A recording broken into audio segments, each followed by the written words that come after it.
Jack আর মায়া একটা ল্যাবরেটরিতে দাঁড়িয়ে বিভিন্ন রকম পা দেখাচ্ছে। জ্যাক একের পর এক পা রিজেক্ট করছে। শেষে একটা লম্বা পা দেখে খুশি হলো। জ্যাক বলল, এই পাটাই তোমার জন্য একদম পারফেক্ট মায়া। জ্যাক মায়াকে কোলে করে বাড়িতে নিয়ে এলো। মায়ার পায়ের ব্যান্ডেজ খোলার পর দেখা গেল তার পাগুলো অবিশ্বাস্যকরভাবে লম্বা। মায়া হাঁটাচলা করতে গেলে টালমাটাল হয়ে পড়ছিল। তখন জ্যাক তাকে সারপ্রাইজ দেওয়ার জন্য একটা বাক্স আনলো। ভেতরে দেখলো 20 সেন্টিমিটারের উঁচু একটা হিল জুতো। জুতো পরার পর মায়ের উচ্চতা 2 মিটার হয়ে গেল। একদিন মায়া আর জ্যাক বাইরে বের হলো। একটা হলুদ স্পোর্টস কারে করে একটা হ্যান্ডসাম ছেলে আসলো। মায়ের লম্বা পা দেখে সে মুগ্ধ হলো আর তাকে গাড়িতে উঠতে বলল। জ্যাক রাগে ফেটে পড়লো আর মায়াকে নিয়ে সেখান থেকে চলে গেল। এরপর তারা একটা রোমান্টিক ডিনারে গেল, কিন্তু মায়ার পা টেবিলের নিচে রাখতে অসুবিধা হচ্ছিল।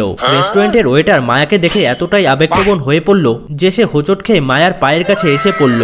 মায়ার একটু ভালোও লাগলো, কিন্তু জ্যাক রেগে অগ্নিগর্ভ হয়ে গেল। ঠিক তখন সেই হ্যান্ডসাম ছেলেটা এসে মায়াকে ফুল দিয়ে প্রপোজ করলো আর একটা হীরের আংটি দেখালো। এমনকি রেস্টুরেন্টের মালিকও এসে মায়াকে কার্ড দিল। জ্যাক তা সহ্য করতে না পেরে সিংহের মতো গর্জন করে সবাইকে তাড়িয়ে দিল। মায়া তখন জ্যাকের উপর রেগে একা থাকতে চাইলো। জ্যাক খুব মন খারাপ করে বাড়িতে চলে গেল আর মায়ার পুরনো ছবি দেখে কাঁদতে শুরু করলো। তখন সেই 3 জন পুরুষ মায়াকে ধরে তার বাড়িতে নিয়ে আসলো। মায়া বুঝতে পারলো জ্যাকই তাকে সব থেকে বেশি ভালোবাসে। সেই 3 জন পুরুষকে ধাক্কা দিয়ে ঘর থেকে বের করে দিল। জ্যাক তখন মায়ের কাছে ক্ষমা চাইলো। পরদিন মায়ের পা আবার আগের মতো স্বাভাবিক করে দিল। তখন থেকে মায়া আর জ্যাক আবার সুখে শান্তিতে থাকতে শুরু করলো।